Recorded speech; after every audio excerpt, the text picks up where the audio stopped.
Àlekè ọlá pàdé ní gbangba kìyàmọ́ lọ́jọ́ ẹ̀san kí ọba náà kó ṣe mi àti ní mùsùlùmí bákan náà. Gbogbo tí ń jẹ́ àdánwò àmìwò tí máa ń wọlé tọ ẹrú sí Ọlọ́run láyé tí ó fi wá lálà kankan mí láti ṣe lẹ́yìn Islam, Ọlọ́run dákun má jẹ́ kó tọ́ sẹ́ni kọ̀ọ̀kan wa. Kò sẹ́ni tó lè fọwọ́ sọ̀yà ohun, kò sẹ́ni tó lágbára lórí ẹ̀, kò sẹ́ni tó lè ṣakọ, kò sẹ́ni tó lè máa yọ̀ wípé bóhun ṣe bá kú náà lélẹ́yìí.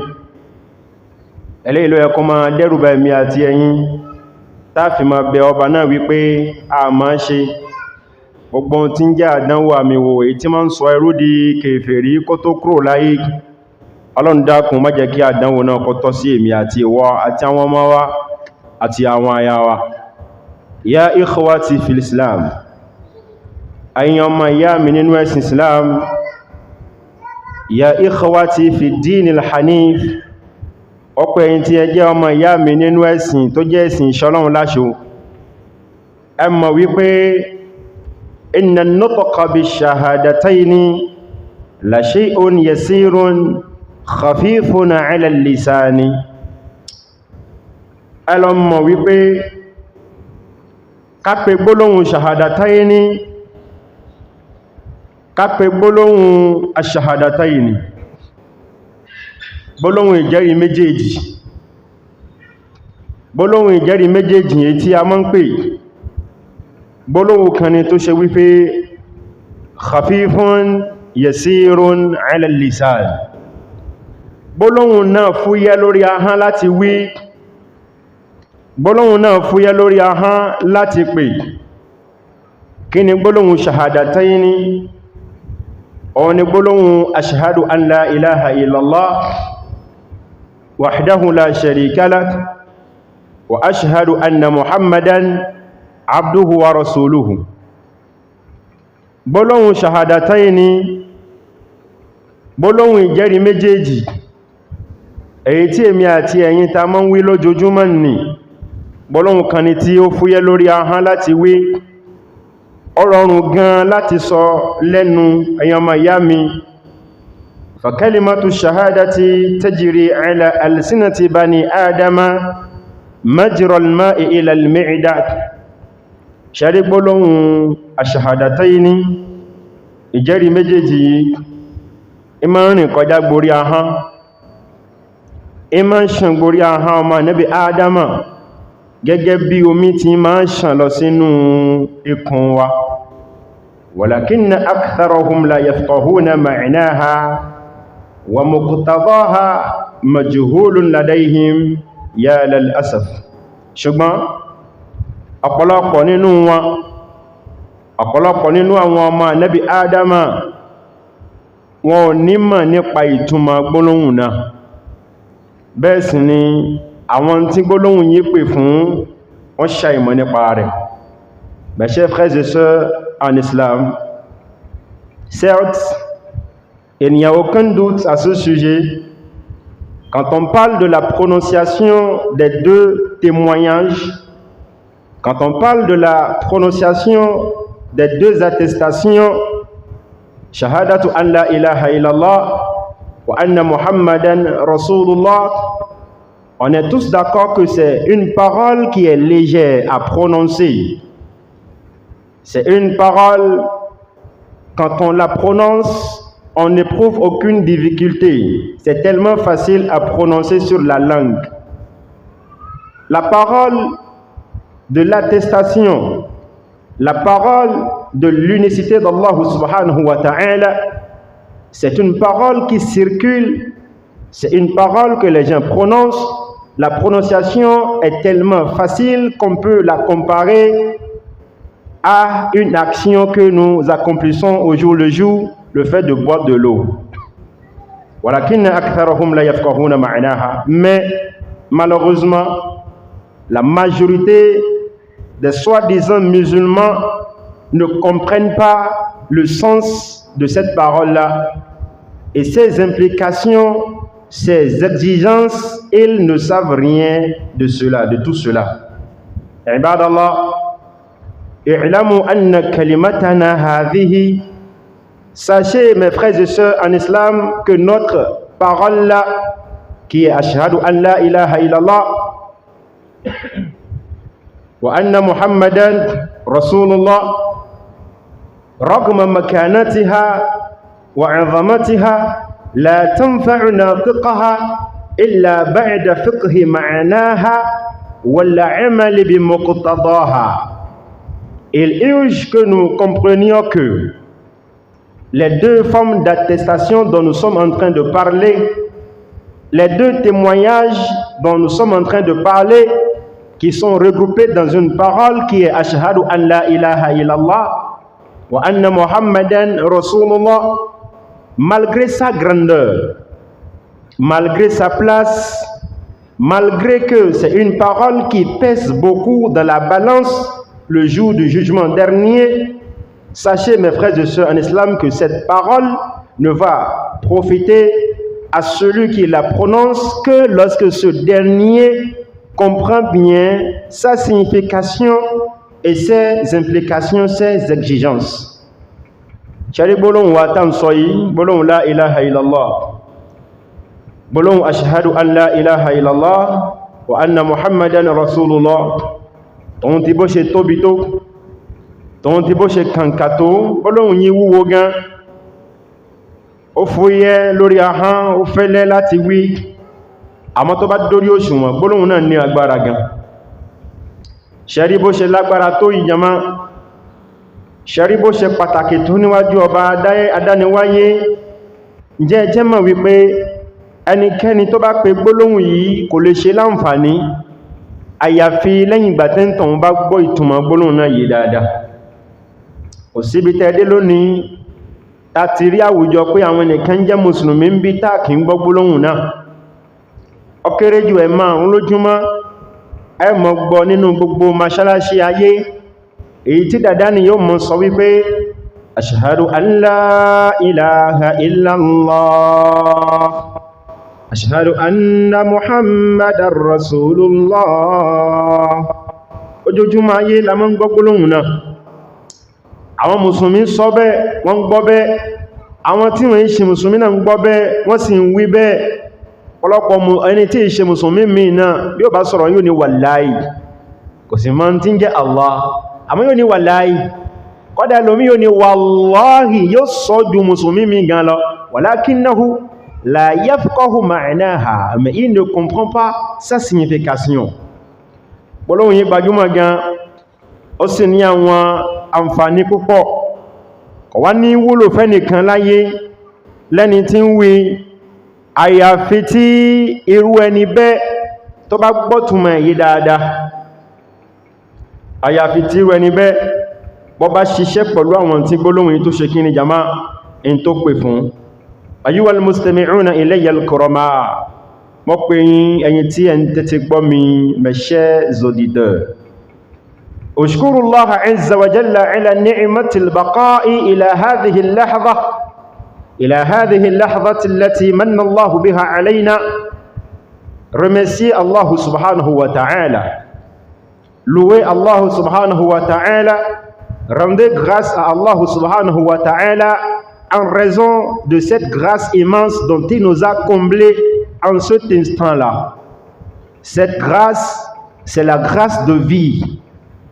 Ni'matul baqa, nous sommes toujours vivants jusqu'à cet instant-là. Allahu Akbar. Beaucoup parmi nos frères et sœurs sont déjà partis, ils sont sous la terre, ils sont seuls. Mais nous on doit rendre grâce à Allah subhanahu wa ta'ala, celui qui nous a donné la vie jusqu'à ce moment où nous sommes en train de parler là. Ila lahadhatin nastami'u fiha ila kalamihi azza wa jal, lahadhatin mubaraka.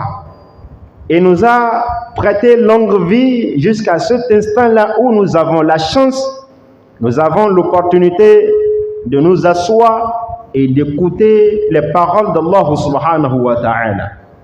Lahadhatin nastami'u fiha ila kalami rabbina azza wa jal, lahadhatin نتعلم فيها كيف نكون مسلمين حقيقة، كيف نعيش مسلمين، أي كيف نعيش كالمسلمين، وكيف ننتقل إلى الرفيق الأعلى ونحن لا نزال في صفوف المسلمين. Allah subhanahu wa ta'ala, il nous a fait une grâce énorme à travers laquelle on est toujours vivant, on est présent à la mosquée ce jour béni, le jour de vendredi, Yawmul Jumu'ah. On a la chance de s'asseoir et de prêter oreille à la parole d'Allah subhanahu wa ta'ala. Nous sommes en train d'écouter les propos, les enseignements de notre Créateur subhanahu wa ta'ala. Nous sommes en train d'apprendre comment vivre comme étant un musulman. Nous sommes en train d'apprendre comment vivre en tant que musulman, comment vivre sur la terre en tant que musulman, bien qu'on soit né dans une famille musulmane. Il y a beaucoup de personnes qui sont nées dans une famille musulmane. Elles ont grandi dans des familles où on prie, on fait les prières quotidiennes, on fait le hajj, on jeûne le mois de Ramadan, mais ils ne comprennent pas l'islam. S'ils sont musulmans, sachez bien qu'ils le sont à travers leur nom, mais pas par la conviction. Ils ne sont pas musulmans par la conviction, non. Ils ne savent pas ce que c'est que l'islam en réalité. Et ces derniers prononcent aussi la parole « Ashhadu an la ilaha illallah wa ashhadu anna Muhammadan Rasulullah » mais ils ne comprennent pas les significations de quoi de cette parole-là.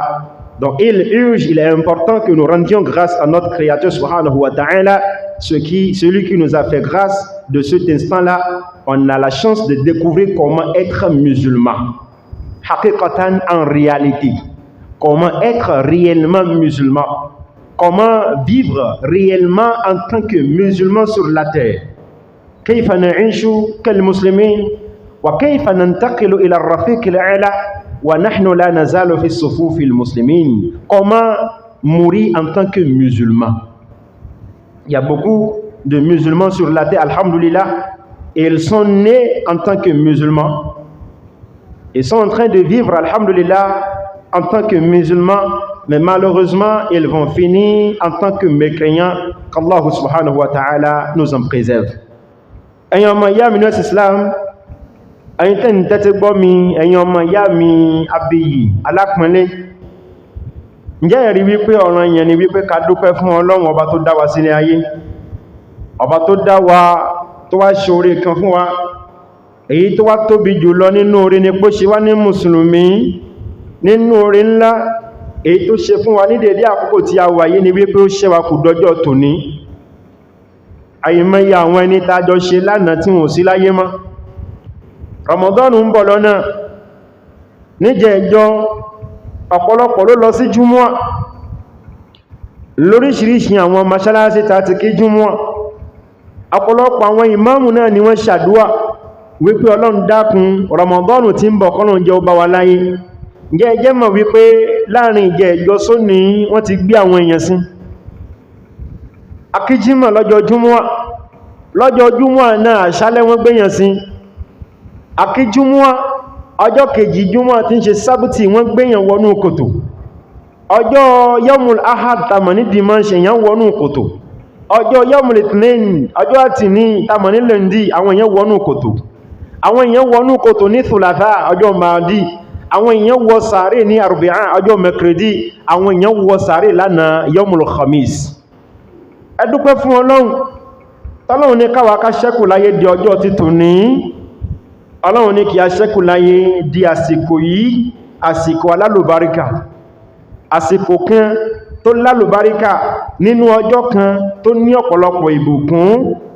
Ila lahzatin nastami'u fiha ila al-khutbah.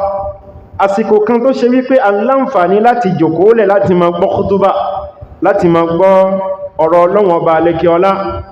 Gbẹni tó kù láyé dàsìkò yìí náà kan ní gbọ́rọ̀ Ọlọ́run. Àwọn ẹlòmí náà kù láyé dàsìkò yìí, àmọ́ wọn ò sí níbi tí wọ́n ti gbọ́rọ̀ Ọlọ́run. Àwọn ń bẹ níbi tí wọ́n ti ń ṣe Ọlọ́run ni. Kí ló yẹ kẹ́yìn ṣe jàmá? Yẹ ká dúpẹ́ fún Ọlọ́run ni. Ila lahzatin nastami'u fihi aw fiha ila kalami rabbina tabaraka wa ta'ala. Àwa ṣẹ́kù láyé di àsìkò kan èyí tá ń gbọ́rọ̀ Olúwa wa ọba àlékè ọlá. Lahzatin nata'allamu fiha kayfa nakunu muslimina haqiqatan.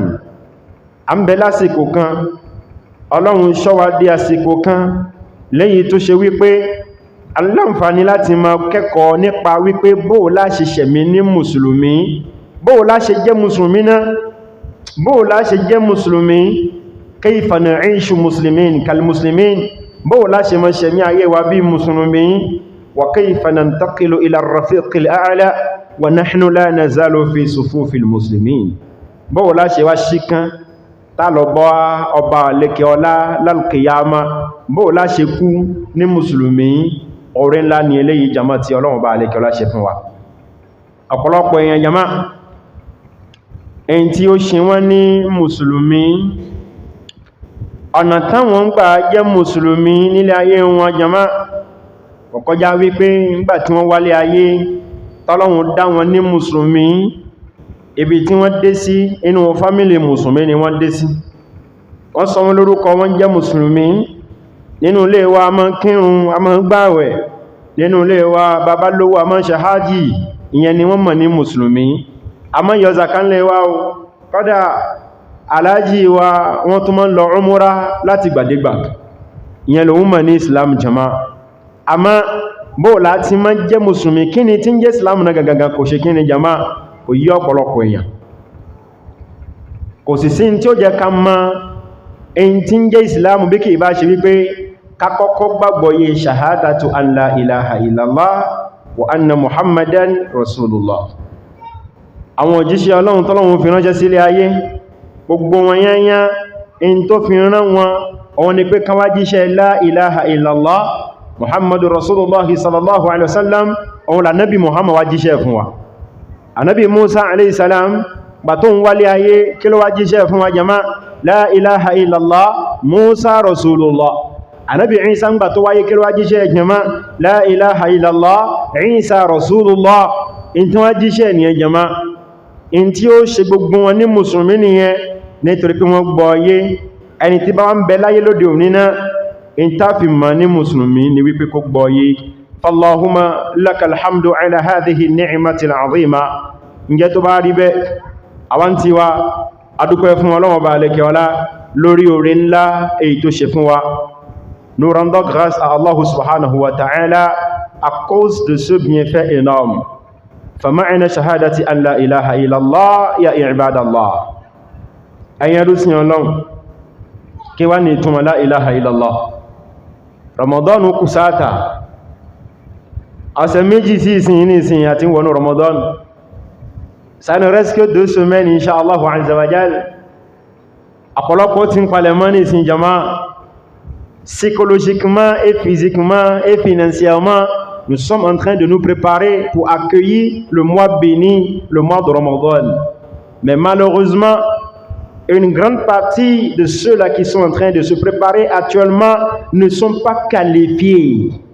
Il y a beaucoup de personnes qui se préparent actuellement pour jeûner le mois de Ramadan, mais s'ils jeûnent en cet état-là, en leur état-là, le jeûne ne sera pas valide. Ils n'en seront pas récompensés. Pourquoi? Parce qu'ils ne sont pas qualifiés.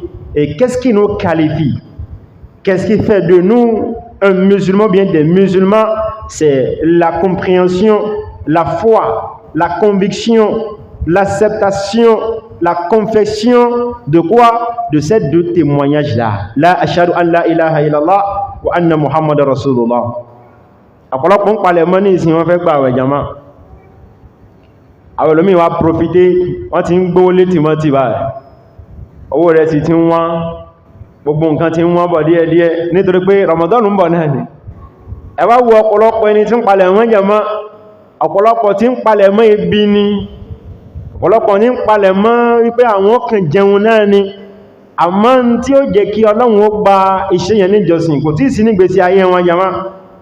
Kí ni tí ó wà jẹ́ kí Ọlọ́run ó gba ìjọsìn yẹn wọlé? Òun ni àkọ́kọ́ ni wípé ìjẹ́rìí méjèèjì ta fi ń bára wá sọ̀rọ̀ yìí jama, wallahi ni èèyàn gbọ́dọ̀ gbìyànjú kó gbọ́ yé, kó gbà gbọ́ gbogbo tó sì wá pè fún àwọn tó jẹ́ ọ̀ranyàn tó dìrọ̀ mọ́, kó mọ̀ kó sì múṣẹ. Ìyẹn gangan látó pè ní mùsùlùmí. Kí wá ní túnmọ̀ àwọn ìjẹ́rìí méjèèjì jama? Alákọ̀ọ́kọ́, fama'ina shahadati an la ilaha illallah. ìtumọ̀ ìjẹ́rìí wípé la ilaha illallah tá bá sọ wípé ṣàhádàtù ìtumọ̀ ẹni ìjẹ́rìí. Jàmáà, kí ní jẹ́ ìjẹ́rìí? In tí mo jẹ́rìí ni, mo jẹ́rìí bẹ́ẹ̀. Kí ní jẹ́ pé mo jẹ́rìí?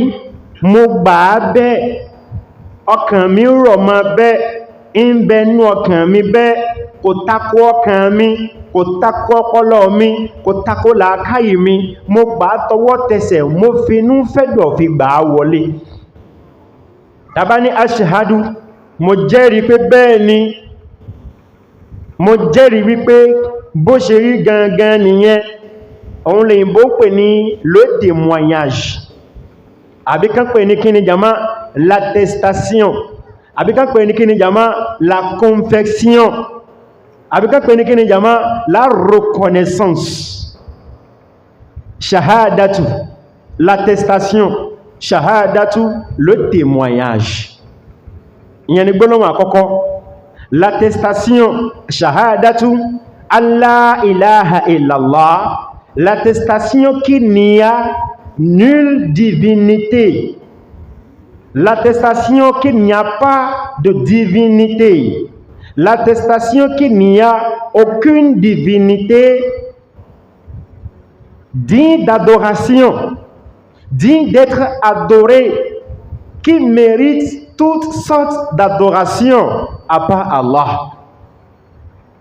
Bàbá sọ wípé ṣàhádàtù alla ilaha illallah, ìtumọ̀ rẹ̀ nínú èdè náà bá ṣe gbé wá ní wípé ìjẹ́rìí wípé kò sí ọlọ́run kankan mọ́ nínú táwọn èèyàn ń pè ní ọlọ́run láyé. Bẹ́ẹ̀ bá dọ́dọ̀ Yorùbá, ọlọ́run pọ̀ lọ́dọ̀ wa. Àwọn Yorùbá ní ọlọ́run lọ́pọ̀lọpọ̀ gan. Wọ́n lè pe igi ní ọlọ́run, wọ́n lè pe Ṣàngó ní ọlọ́run, wọ́n lè pe ẹlẹ́gba ní ọlọ́run, Olúkokùnso wọ́n pè ní ọlọ́run, Ifá wọ́n pè ní ọlọ́run, Ọ̀rúnmìlà ó ti di ọlọ́run. Ẹlòmí ní rárá, àwọn òpin wọ́n ní ọlọ́run. Ọlọ́run báwo? Ìbá àdọ́là máa ń sọ pé ìbá kọ́dá ìbá ṣẹ̀dá. Ọ̀yí ẹjá padà sẹ́yìn. Ọ̀nà wo lẹ́ fi pè wọ́n ní ọlọ́run ni wípé ẹ̀ ń sìn wọn. Wal ma'budu huwal ilah. In ta mọ́ ń sìn gangan, òun là ń pè ní ọlọ́run. In ta mọ̀ wípé bàbá sìn kìíní yìí, bàbá sìn, ó ní orípa burúkú kan tí ó kò ń gbèsè ayé wa. Bàbá sìn kìíní yìí, ó ní aburú kan tí ó ṣe wá, òun ni wọ́n ń pè ní ọlọ́run. Ìyẹn ni wípé in táwọn èèyàn ń pè ní ọlọ́run lọ́dọ̀ wa ó pọ̀ gan. Ọ̀nà tí wọ́n sì ń gbà fi pè wọ́n ní ọlọ́run ó pọ̀. In tó bá ti forí balẹ̀ fún, ó ti pè ní ọlọ́run. Eégún ré kọjá, ó ní kí eégún ṣàdúà fún, ló bá forí balẹ̀ fún, ló dọ̀bálẹ̀ fún, ó ti pè ní ọlọ́run. Ó ti pè ní ọlọ́run, ó ti pè ní ọlọ́run. In tí wọ́n jẹ́ wípé ṣàhádàtù alla ilaha illallah ni wípé ìjẹ́rìí wípé kò sí ọlọ́run kankan nínú gbogbo tí wọ́n ń pè ní ọlọ́run yẹn. Wọ́n yìí sí ọlọ́run, wọn ò lẹ́tọ̀ọ́ sí ìjọsìn. Ẹnìkan ṣoṣo tó lẹ́tọ̀ọ́ sí ìjọsìn ni ta ni jàmá? Allah. Òun náà ni Allahu, ọba tó dá gbogbo ilé ayé, ọba tó ṣe pé òun náà nìkan ṣoṣo ìlọba tó tó sìn. Ẹlòmíì náà bímọ, ó pè ní olúwa tó sìn, àmọ́ ta ni olúwa náà lọ́dọ̀ ti ẹ̀? Ó lè jẹ́ pé Jésù ni olúwa náà. A ń ta inú wọn náà ni wọn náà wá. Ta ló tó sì jàmá? Olúwa tó sìn lóòótọ́. Ta wá ni olúwa náà? Ọba dánidáni tó dá gbogbo nǹkan tí nǹkan ò dá. Òun ni olúwa, òun ni ọlọ́run, òun ló lẹ́tọ̀ọ́ sí gbogbo tí ń jẹ́ ìjọsìn. Ìyẹn ni wípé kan tó ń di Shahadatu an la ilaha illallah, l'attestation qu'il n'y a aucune divinité digne d'être adorée à part Allah. Òun náà ni ń jẹ́ Shahadatu an la ilaha illallah. Jàmá, kí ni túmọ̀ ẹ̀? Òun la gbọ́ níwọ̀n báyìí. Kí wá ní ta gbà lérò pẹ̀lú ẹ̀ gangan? Qu'est-ce que cela insinue? Kí ni tó pè fún? Àbí pé kí ni ìtumọ̀ tí ń bẹ nú ẹ̀ gangan? Al-iqraru bi annahu la yastahiqqu al-ibadata illa Allahu wahdahu. La conviction, la confession, la reconnaissance qu'il n'y a aucune autre divinité qu'on doit adorer, qui mérite l'adoration à part Allah, seul, sans associer. Parce qu'il y a beaucoup parmi les êtres humains qui reconnaissent que Allah subhanahu wa ta'ala, le créateur suprême, ils reconnaissent que c'est lui seul qui mérite, que c'est lui qui mérite l'adoration. Ils reconnaissent qu'il mérite l'adoration.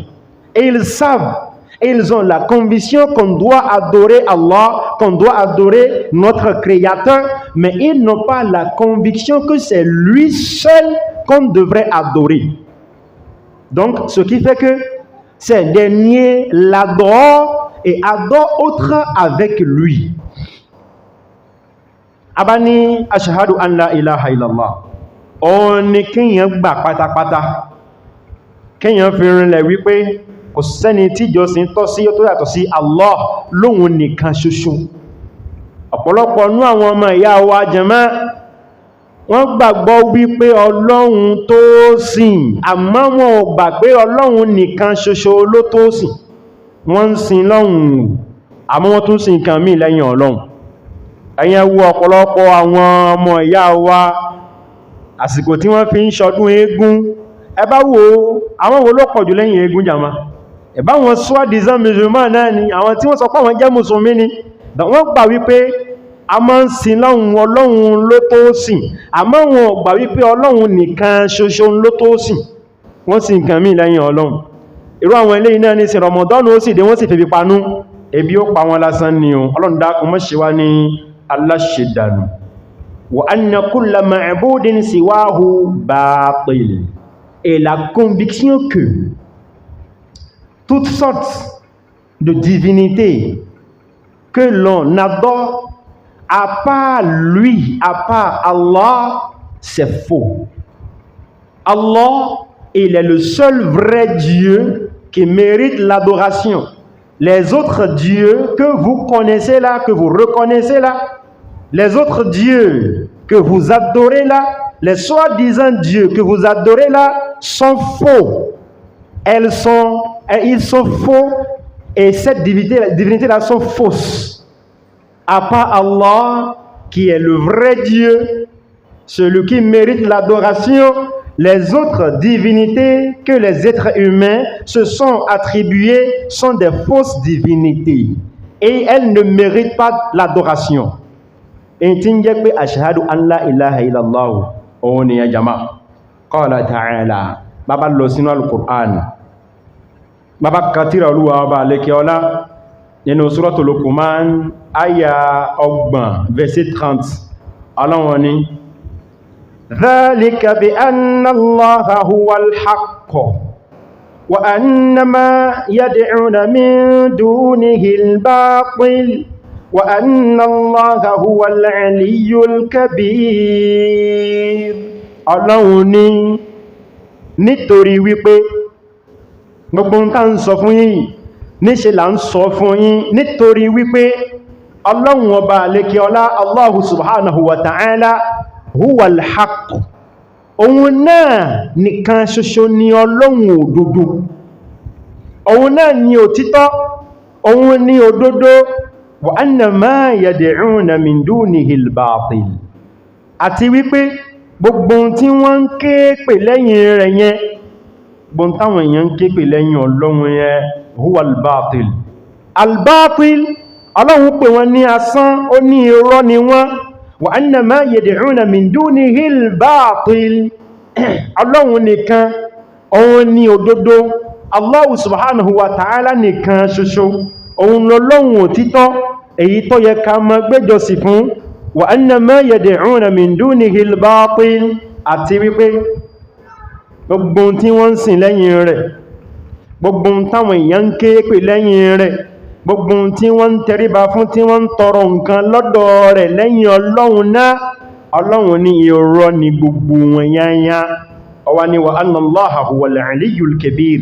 Àti wípé Allahu subhanahu wa ta'ala, òun ni ọba gíga, òun ni ọba ńlá, ọba bọlá gíga, ọba tó ju gbogbo nǹkan lọ, ọba tó ṣe wípé òun ló dá gbogbo nǹkan. Lọ́lá wípé ó dá gbogbo nǹkan, ó tóbi ju gbogbo ohun tó dá lọ, ó ga ju gbogbo ohun tó dá lọ. Gbogbo wa là ń bẹ nsàlẹ̀, òun nìkan ní bẹ lókè. Gbogbo àwa tó dá yẹnyẹn ẹni lásán ni wá, nǹkan tí ò nítumọ̀ ni wá, nǹkan tó níbẹ̀rẹ̀ tí ò lópin ni wá. Òun nìkan lọ́ba tí ò níbẹ̀rẹ̀ tí ò ní lópin. Ọlọ́run mọ̀gbà tó dá wa, ó mọ̀gbà tó dá wa, ó mọ̀gbà tá a lò, ìgbà tá a tán, ìgbà kan ń bọ̀ tó pé òun nìkan ní ó kù tí ó tó wá lò lọ kánrin kése. Ọlọ́run yóò pa gbogbo wa rẹ́ yẹnyẹn, àtẹ̀yìn èèyàn àti tẹ́ǹsìn, Ọlọ́run yóò pa gbogbo yẹnyẹn, òun nìkan ní ó wá kù. Yóò máa wá béèrè ìbéèrè pé limanil mulkul yawm, lọ́jọ́ tòní ta lẹni tó jẹ́ ọba lónìí? Ìjọba ta ló ní lónìí jàmá? Agbára ta ló ní lónìí jàmá? Èyí tí ń jẹ́ ipò ta ló ní lónìí? Ọlá ńkọ́ ta ló ní lónìí jàmá? Ẹnìkan ò lè dáhùn. Ẹnìkan ò lè dáhùn torí pé ó ti pa gbogbo nǹkan yẹnyẹn. Limanil mulkul yawm, yóò máa béèrè ní ta lẹni tó ní ọlá lónìí jàmá? Ọlá yẹn ta ló ní lónìí? Ta ló ní? Ẹ̀yin ọlọ́lá ayé ńkọ́? Wọ́n ti kú, wọ́n ń bẹ nínú kòtò. Ẹ̀yin onípò ńkọ́? Ẹ̀yin alágbára ńkọ́? Ẹ̀yin bọ̀rọ̀kìnní ńkọ́? Ẹ̀yin olówó ńkọ́?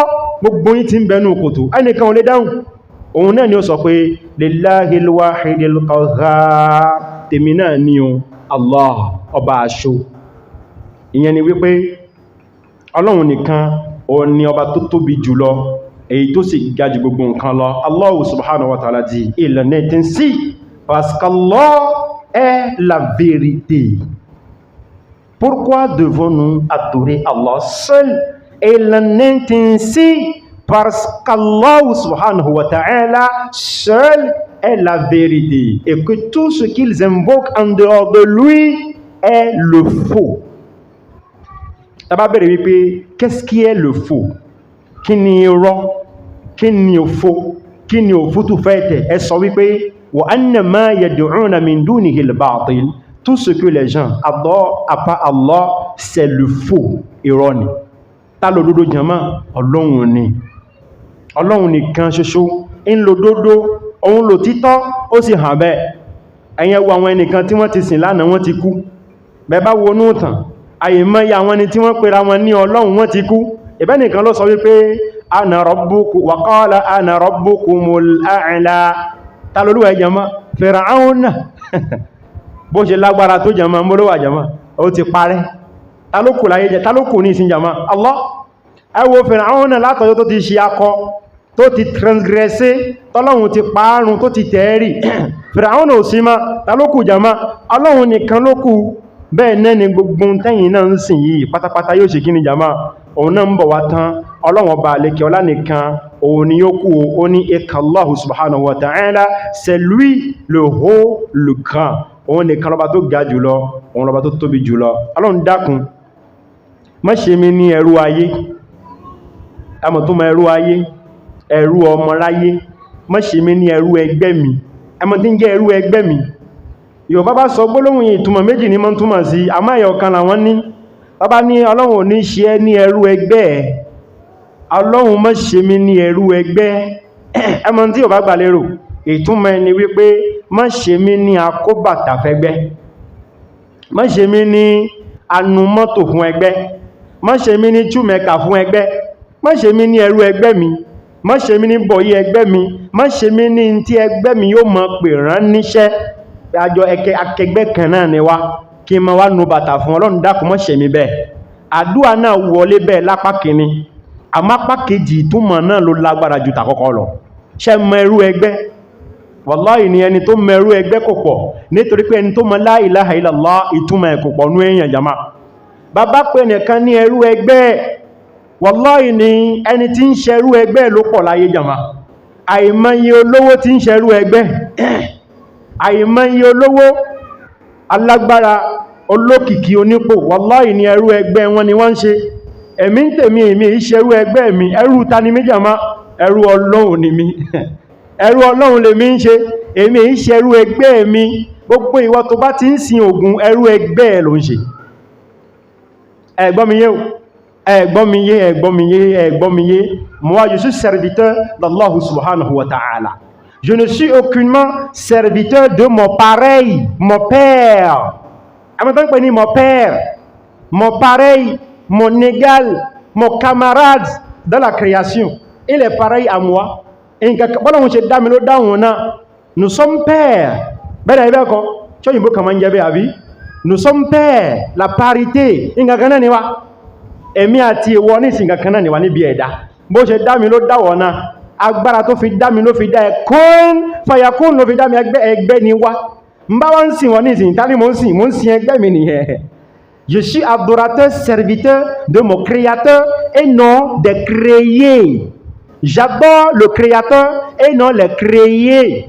J'adore le créateur et non les créatures. Allah, il est celui qui crée. Les hommes, toutes les créations sont les créés. Donc celui-là qui a délaissé, celui qui l'a créé, le créateur, et qui adore les créés, les créatures, il est en réalité serviteur de quoi? De son camarade, serviteur de son père, de celui qu'Allah a créé comme il l'a créé aussi.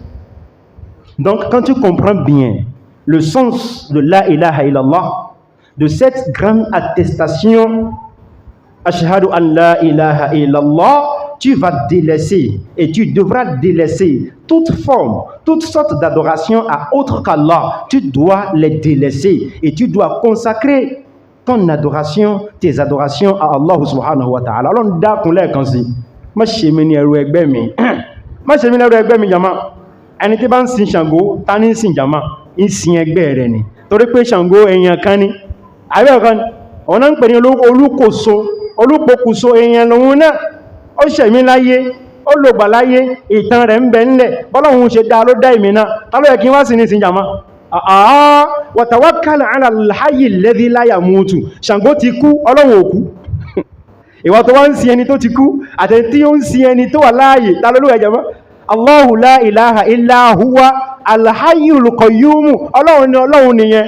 Òun ni Allah, la ilaha illa huwa. Kò sẹ́ni tó tó sìn o, kò sẹ́ni tó lẹ́tọ̀ọ́ sí jọ́sìn o, àfi òun nìkan o. Al-hayyu, ọba alààyè, al-qayyum tí ó mọ̀ bẹ̀ kán ní kéṣe. Ó wá fi ilẹ̀ wọn sí Ṣàngó. Ṣàngó ti kú, ọba pe Ṣàngó kò ní gbọ́. Ọba pe Olúkòso kò lè dẹ lóhùn, Ọlọ́run nìkan ní máa dáhùn. Ìwọ tó ń sin Ògún náà, lákàáyé ìwọ tó ń sin ẹrú ẹgbẹ́ ẹ̀ nìyẹn. Ògún èèyàn lòun náà. Ó ní ìyá, ó ní bàbá, àríwẹ̀ ẹ̀kọ́ ni ẹgbẹ́ wa ni wọ́n. Má jẹ́ ní ṣe ẹrú ẹgbẹ́ mi jàmá.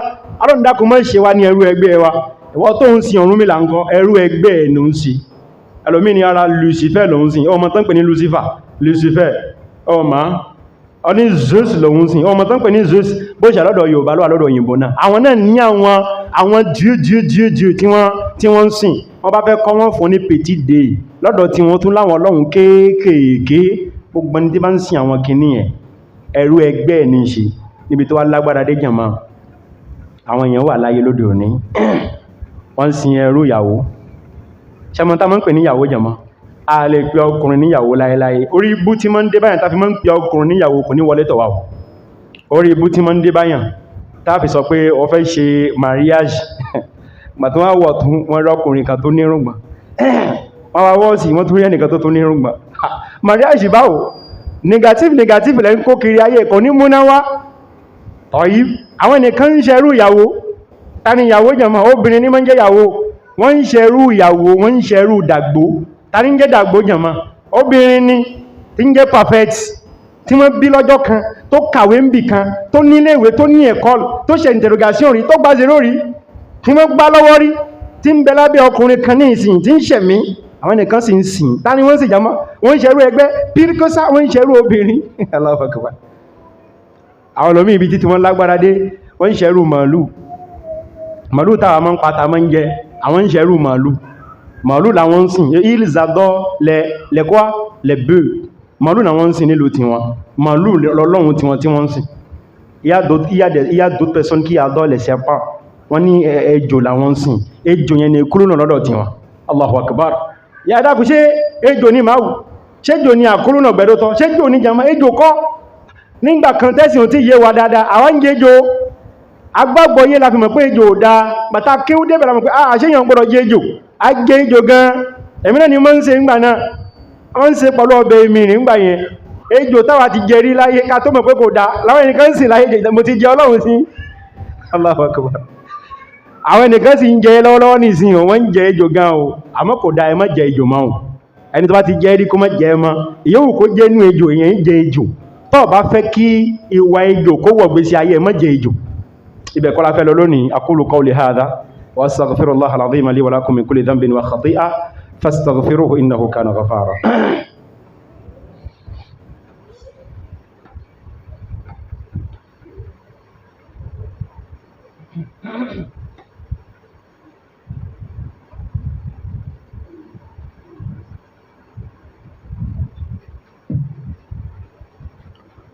Bismillahi walhamdulillah wassalatu wassalamu ala rasulillah Muhammad ibn Abdillah wa ala alihi wa ashabihi ahlillah. Ọpẹ́ ni fún Ọlọ́run lẹ́ẹ̀kan sí jama, ọpẹ́ ni fún Ọlọ́run, kí Ọlọ́run bá lè kí ọlá kí ó ṣe wá ní ẹrú tí ó mọ̀ dúpẹ́ gbogbo oore tọ́lọ́run mọ́ ṣe fún ni lórí ìdùnnú ta fi mọ́ dúpẹ́. Ọlọ́run jẹ́ kó pọ̀ nígbèsí ayé wa. Nínú oore tó tóbi jama lẹ́ẹ̀kan sí àwọn ni pé a kù láyé o, àwọn nìkan ti wọnú sàárè láwọn ni tá a mọ̀ àtàwọn ni tí wọ́n a mọ̀ rárá. Ramadan kù díẹ̀, a ń bẹnu Sha'ban. Sha'ban náà ti pín sí méjì lónìí àbẹ́ẹ̀kọ́ ni. Òru ní èyí tá pè ní nisfu Sha'ban, ìdájí oṣù Sha'ban, kìí ṣe òru kan ta fi mọ́ ṣèjọsìn. Nínú àwọn àṣìṣe tí ń bẹ lóde òní ni wípé ọ̀pọ̀lọpọ̀ àwọn ẹnìkan ń bẹ òru yìí wọ́n ní náfílà kan ń bẹ táwọn gbọ́dọ̀ ṣe lóru yìí, àwọn súrà kan ń bẹ táwọn gbọ́dọ̀ kà lóru yìí kò sínú Islamu.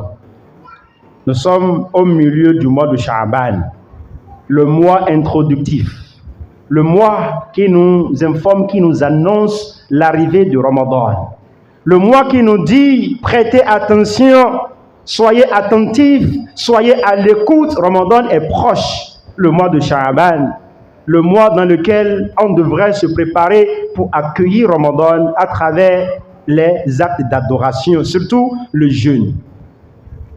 La nuit de moitié de Sha'ban n'est pas une nuit dédiée à un acte d'adoration spécial, non. Il n'y a pas de nafila spécial cette nuit-là. Il n'y a pas de lecture d'adhkar spécial cette nuit-là, non. Elle est identique, elle est pareille à d'autres nuits, parmi les nuits d'Allah subhanahu wa ta'ala qui nous a faites. Alhamdulillah. Gbogbo àwọn ẹni tó ṣe wípé wọ́n ti gbààwẹ̀ Ramadan tó kọjá tán, àsìkò tó báyìí o, ẹ má gbàgbé o, ẹ gbààwẹ̀ náà. Àti àwa tó ṣe pé àárẹ̀ kan ló fà láàfi gbà lọ́dún tó kọjá. Àwọn ẹlòmíràn náà wọ́n fabricate àárẹ̀ ni, wọ́n parọ́ ni o. Ẹ dákun ẹ túbá, ẹ gbààwẹ̀ yẹn kí Ramadan mi ó tó dé. Pàápàá jùlọ àwọn obìnrin. Kò sí bóbìnrin ṣe fẹ́ ṣe, yóò di àwẹ̀ náà ni. Àfi tọ́lọ́run bá ṣe ní àánú. Tó bá calculate ẹ̀ tí kò bọ́ sí, mọ́ ń ṣe bẹ́ẹ̀ fẹ́ lómi. Òní bọ́ sí, àwẹ̀ náà yóò sì tán pẹ̀lú ògo Ọlọ́run. Àbí ìwọ tó ṣe ń pé o bímọ, ẹ̀jẹ̀ bímọ ni ò jẹ́ kó lè gbàwẹ̀ tó kọjá. Ìwọ tó ṣe ń pé oyún ni ò jẹ́ kó gbà yìí tó kọjá, ọmọ yẹn ti fi ọmú lẹ̀ ní ìsìn o. Ẹlòmíì ni àdìtúnṣe mi, bọ́ọ̀lá ṣe fẹ́ ṣe báyìí. Àwọn obìnrin mi wà wọ́n gbọ́n, wọn sì gbọ́n o. Àmọ́ profité ni, yóò bá calculate báyìí, yóò tún mọ bí ó ṣe place ẹ̀. Ẹ̀yìn mi ó tó dé náà ni. Ẹlòmíì ní ìsìn, ó ti tọ́dún 5 ní tí ò gbàwẹ̀. Torí pé àwẹ̀ tọdún yìí nìsìn Ọlọ́run fọ́mọ lẹ́yìn ni kí mi yóò tó dé àfà wọ́n ti gbàlejò mi tipẹ́tipẹ́ yóò máa bá lọ bẹ́ẹ̀. Ẹ dákun ẹ jẹ́ á bẹ̀rù Ọlọ́run. Ìyẹn ni pé àwa tí gbèsè ń bẹ lọ́rùn wa jẹ́ á ṣe kí ni jàmá, ẹ jẹ́ á gbìyànjú ká san àwẹ̀ náà. Ceux-là qui ont toujours les dettes de Ramadan dernier, il est temps de rembourser avant l'arrivée du mois de Ramadan. Kọ́lọ̀ ó gbà ní Joseph ní kọ̀ọ̀kan wa. Àmọ́ o gbogbo àwa tí ó ṣe ń pé à ń gbà àwẹ̀ nínú oṣù Sha'ban torí pé ó dá ká gbàwẹ̀ ń bẹ̀. Èyí tó dá ni wípé bí Ramadan bá bí oṣù Sha'ban bá ti pín sí méjì, èyí tó dá ni pé ká ní sùúrù, ká má gbàwẹ̀ mọ́. Àyàfi àwa tá máa ń gbàwẹ̀ lundi, jeudi, àbí mẹ́ta oṣù òkè, àbí àwa tó ṣe wípé a máa ń fi ojúmọ́ kan gbàwẹ̀, a máa ń fi kan fi túnu. Èyí tó dá ni pé ká ní sùúrù lásìkò yìí, yàtọ̀ sáwọn tí ń gbàwẹ̀ súnnà tí wọ́n ń gbà bọ̀ tẹ́lẹ̀ rí. Ìwọ tó ti máa ń gbàwẹ̀ lundi, jeudi máa bá nǹkan ẹ lọ, kò sí wàhálà, kò lè tó bẹ́ẹ̀. Ìwọ tó bá ti ń gbàwẹ̀ mẹ́ta oṣù òkè tó bá padà wá bọ́ sí máa gbà lọ, kò ṣe nǹkan kan. Àmọ́ pé mo tún fẹ́ mọ wá dún ní máa wẹ̀ míì nísìn, ó yẹ kí èèyàn ṣe pẹ̀lẹ́pẹ̀lẹ́ nítorí wípé ọba bá bẹ́ẹ̀ fi wọnú Ramadan, ó súnmọ́ kó má ṣe kíni kó má lágbára àti gba ti Ramadan náà kọ́lọ̀ kó fi wá ṣe kòǹgẹ́rẹ́. Donc ceux-là qui étaient en train de jeûner, ceux qui avaient commencé par jeûner dès le début du mois de Sha'ban, ce qui est bon, c'est d'arrêter le jeûne à partir de cet instant-là, à part ceux-là qui avaient comme habitude de jeûner les lundis et les jeudis. Ceux-là peuvent continuer par la grâce d'Allah subhanahu wa ta'ala. Jama, ta fi ma lọlé lónìí jama. Ọ̀pọ̀lọpọ̀ wa, a sọ pé Mùsùlùmí ni wá, a máa ń ta fi ń jẹ́ Mùsùlùmí náà gangan kò yé wa. Ihun àkọ́kọ́ tí máa ń jẹ́ ká jẹ́ Mùsùlùmí, òun ni pé ká gba gbólóhùn ashhadu an la ilaha illallah, ká gbàgbọ́. Mọ́kùnrin kan fún níjẹ ẹjọ́, alala ilaha illallah, alala ilaha illallah, ala illallah. Àpọ̀lọpọ̀ mọ́ ń kùnrin yẹn, la ilaha illallah tẹ́lómí ma ń fa, ẹbá dé masáṣí mi, tẹ̀sùbá ọgá tó bá fù yìí, yóò sì fà á tán. Ọlọ́run mọ́ ń fa sọ̀ndí mi lójúmọ́. Ẹ wá wo bàbá sọ̀ndí mi, ìyá sọ̀ndí mi, kò á mọ́ tí la ilaha illallah náà sọ. Ó léwu jama, ìyẹn náà pè ní òfò, àṣedànù ni. C'est du gâchis. Tu es en train de perdre le temps pour rien. C'est bien de dire, afdal dhikrillahi azza wa jal, parmi les meilleures formes d'invocation d'Allah subhanahu wa ta'ala, les meilleures formes de dhikr, il y a la ilaha illallah. Mais quand on prononce la parole, il faudrait bien que nous comprenions le sens. Ça veut dire quoi? Il n'y a aucune divinité digne d'adoration à part Allah seul. Quand tu prononces la parole, il faudra bien que tu œuvres dans ce sentier-là. Toi,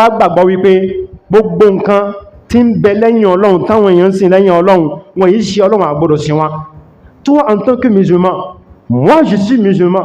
Quand tu vois les gens en train d'adorer autre qu'Allah et on t'invite à participer, tu dis non. Moi je suis quoi?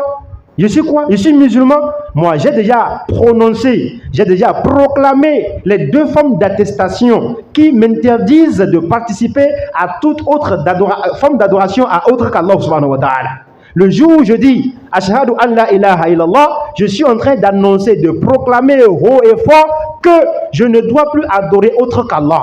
Dans ma famille, il y a une forme d'adoration que l'on consacre à une divinité à part Allah. Je ne dois plus y participer à partir de ce moment-là. Dans ma famille, peut-être c'est le phare qu'on adore. C'est Egungun qu'on adore. C'est Oro qu'on adore. À partir de ce moment-là, je ne dois plus participer à ces formes d'adoration à autre qu'Allah. Àwọn ilé kan wà Ọlọ́run ti gbà fún wọn débẹ̀, alhamdulillah, Ọlọ́run bá wa tún lè tiwa náà ṣe o. Bẹ́ bá dé àwọn ilé kan, kò sí bá bímọ, wọ́n lọ àwọn fẹ́ wo akọsẹ̀ jáyé ọmọ yẹn, ọ gbọ́dọ̀ wò ó mọ́ o. Ọba bí ọmọ yóò dẹ́ta ọmọ náà, ọ gbọ́dọ̀ ṣe é mọ́ o.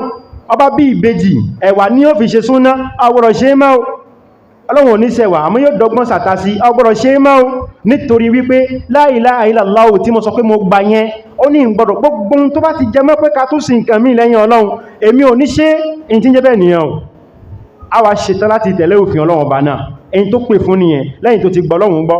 Ó gbà wípé kò sẹ́ni tá mọ́ ń jọ́sìn fún lẹ́yìn Ọlọ́run náà ní kí ọlá, in tó kù ní wípé tu dois obéir à ton Seigneur subhanahu wa ta'ala. Quand il te donne de faire quelque chose, tu dois le faire. On ní kó gbààwẹ̀ Ramadan, tu dois le faire. On ní kó ṣe haji, ó ṣe. On ní kó kírun, ó kírun. On ní kó má yọ zaka, ó má yọ zaka. Kọ́nà kó fi wá ṣe kòǹgẹ́rẹ́. Ọlọ́run dákun bó ṣe ṣe wá ní mùsùlùmí láyé yìí, jẹ́ ká jẹ́bẹ̀ títí dọjọ́ kú wa o. Ọjọ́ tí màláíkà ikú bá dé, má jẹ́ asọ̀sọ̀kísọ̀, má jẹ́ asọ nǹkan mí lọ́jọ́ náà. Ẹjọ́ àdánwò tó tóbi fọ́mọ èèyàn oníjọ́ ikú.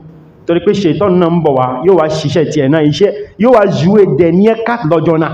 Èyí ní kó foríbalẹ̀ fún kó lè móríbọ́nú àrùn tí ń ṣe ẹ̀yẹn, ọba gbọ́ bá foríbalẹ̀ fún okú ní kèfèrí nìyẹn. Ọlọ́run dákun irú àdánwò yìí má jẹ́ kó tó sí mi àti ẹ̀yin, ṣe wá ní mùsùlùmí kalẹ̀, ọba jọjọ́ lìkìyàmá jẹ́ ká dìde lágbèdè láwùjọ àwọn tí wọ́n sọ la ilaha illallah Muhammadu Rasulullah sallallahu alaihi wasallam. Ramadan ti dé, Ọlọ́run dákun jẹ́ kó bá wa láyé àtàlàáfíà.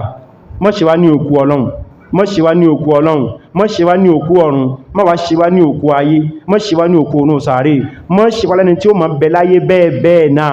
Ìgbésí ayé wa jẹ́ kó ní ìtumọ̀, gbogbo ẹni tí ọ̀nà ti dí fún Ọlọ́run dákun ṣínà fẹ́ni kọ̀ọ̀kan wa gbogbo ẹni tọ́nà ti ṣí fún Ọlọ́run dákun mọ́ tì má wa máa Ọlọ́run gbogbo ọ̀nà tẹ́nì kọ̀ọ̀kan gbà ta fi ń jẹ ta fi ń mu Ọlọ́run dákun má jẹ́ kí a rí àkóbá ń bẹ̀ má jẹ́ kí a rí ọ̀ràn ń bẹ̀ ọ̀rọ̀ tá mọ́wọ́ tá mẹ́sẹ̀ Ọlọ́run dákun má jẹ́ kán dìlé wa lórí o fi wá ṣe kòńgẹ́ rí má jẹ́ ká fi àárẹ̀ fi lògbà má jẹ́ ká fi àìsàn fi lògbà Ọlọ́run dákun àlàáfíà jẹ́ kó tó wa kó ṣòwá o má jẹ́ kí a fi àlàáfíà fi wẹ́lọ̀ má jẹ́ kí wọ́n dáwó fi wò wá sàn o Ọlọ́run dákun mọ́ tún àṣírí wa kó tó bàṣírí wa mọ́ tún àṣírí wa níwájú jàmáà wa o mọ́ tún àṣírí wa níwájú àwọn ọmọ mọ́ tún àṣírí wa níwájú àwọn aya wa Ọlọ́run dákun èyí tí máa ń jẹ́ kí baálé ilé kó sọ̀rọ̀ kó múlẹ̀ Ọlọ́run dákun dá sí wa lápò èyí tí máa ń jẹ́ kí ọkọ ìyàwó kó dúró bí ọkọ ìyàwó kó sì pàṣẹ kó múlẹ̀ Ọlọ́run dákun ṣe fẹ́ nìkọ̀ọ̀kan wa má jẹ́ kó dúró tì wá lọ́dọ̀ àwọn ìyàwó wa o àwọn ìyàwó náà ń ta fi máa ń jẹ́ ìyàwó pé lọ́dọ̀ ọkọ Ọlọ́run dákun pèsè fẹ́ nìkọ̀ọ̀kan wa sùúrù ìtẹríba àtẹ̀mára jíjẹ̀gbin tábìrin máa ń jẹ̀bi ńlé ọkọ tí fi máa ń pẹ́lẹ́ ọkọ Ọlọ́run dákun